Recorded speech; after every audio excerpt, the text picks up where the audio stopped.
So, eto mga kabayan, marami akong nare-receive na messages at comment about dun sa mga kabayan natin na malapit na mag-expired ang contract nila sa Kiwa.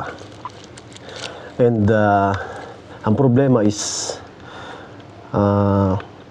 late na nila nalaman na yung kanilang notice period is hindi na sapat para magamit yung termination of the contract upon expiration. So, ano daw yung pwedeng pang substitute? So, or yung tinatawag nating fallback. So, ang pinaka the best na gamitin is yung resignation. Pero ang resignation is kailangan sundin natin yung notice period. Kumbaga para itong rendering. So maraming kabayan natin ang nalilito dito, pero linawin natin na based sa actual system logic ng Kiwa platform at ng Saudi labor law. So bakit hindi na magamit ang termination of the contract upon expiration na reason? So, dahil nga sa notice period requirement, ang common is yung 60 days. Meron din namang 90 days, pero depende sa contract, meron ding 120 days. Kaya importante po na i-check nyo lagi yung inyong notice period sa inyong Kiwa. So, ano ba ang rule ng pag-terminate at paggamit ng notice period? So, kailangan ma-file before pumasok sa notice window.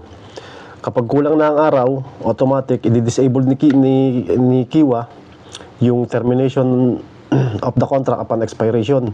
So hindi po ito error, hindi rin to employer control, ito po ay system enforcement. So dito maraming katanungan yung paggamit ng resignation. So totoo ba na kapag nag-resign ka, mag-auto renew pa rin ang contract? So, hindi po mag-auto renew ito. Ang auto renew or yung tinatawag nating silent renewal is mangyayari lang sa Kiwa kung wala kang ginawa, walang termination request, and pinabayaan mo lang na mag-expire yung contract. Lalo na po yung may mga auto renewal sa kanilang Kiwa. Pero kung nag-file ka ng resignation sa Kiwa, okay, so linawin natin dahil hindi mo na nga magamit yung termination upon expiration. So nag-file ka ng resignation sa Kiwa, ibig sabihin is may active notice period. So hindi siya mag-auto renew. So ito pa yung isa na maraming natatakot na kabayan natin is may violation ba kapag nag-resign ka kahit kulang na ang notice? Depende po yan sa senaryo. Pero ito yung fact. Sa ilalim ng Saudi Labor Law, Article 74, valid ang resignation as termination. And sa Article 75 naman, kailangan is sundin natin yung notice period. So ano ang key rule? Kung sinunod mo ang notice period, wala kang violation and wala ring compensation. Pero kung hindi mo sinunod, posible na magbayad ka ng compensation, notice penalty. So bigyan natin ng real example. So halimbawa, ang contract expiry mo is sabihin natin April 30. Tapos sabihin natin na kunyari is March 25 ngayon.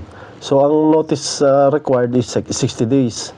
Ibig sabihin, so April 30, March 25, kulang ka na ng notice. So hindi mo na magagamit yung termination of the contract upon expiration. So ano ang ginawa ng employee? So nag-file ng resignation sa Kiwa March 25, yung example natin. So ano mangyayari? Mag-i-start ang 60 days notice period ng March 25 at aabot ito dahil nga 60 days ang notice sa May 24 ang effectivity nito. So ibig sabihin, expire ng contract mo is April 30, hindi siya mag-auto renew. Bakit? Kasi nga may active kang resignation request. Hindi na siya no action case.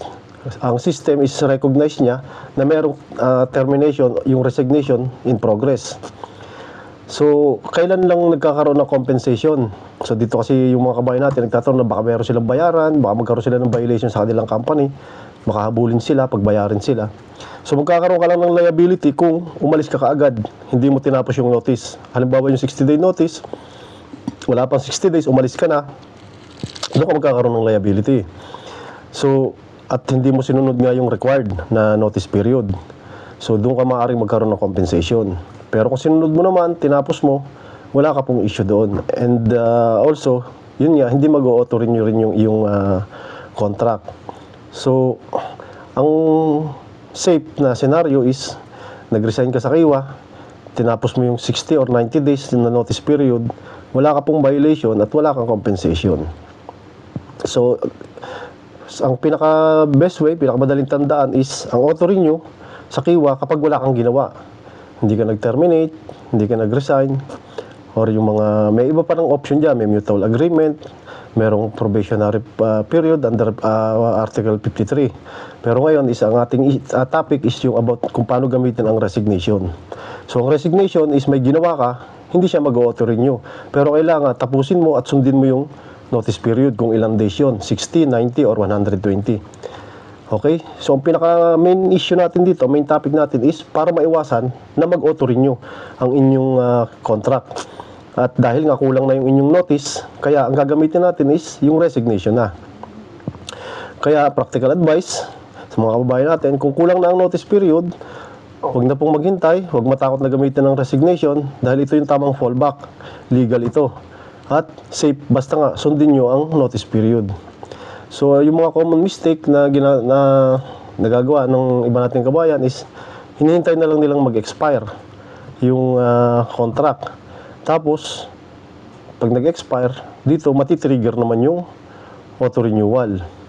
So, kapag hindi po na magamit ang termination of the contract upon expiration, kapag kulang na notice, gamitin ang resignation, hindi po ito mag-auto-renew at wala po kayong violation kung susundin nyo ang notice period. So, disclaimer, this content is for general information purposes only and does not constitute legal advice. Ang outcomes po ay laging depende sa contract terms, official decision ng Saudi authorities, at lagi po tayo mag-verify sa mga official platforms tulad ng Kiwa at Ministry of Human Resources and Social Development. And mga kabayan, kung gusto nyo po ng currency converter, visit nyo po yung pinoytalks.com. Andiyan na po, pag open nyo is lalabas na kaagad yung peso to Saudi Riyal. Kung gusto nyo po malaman yung real-time exchange rate ng ating piso sa Saudi Riyal. Salamat.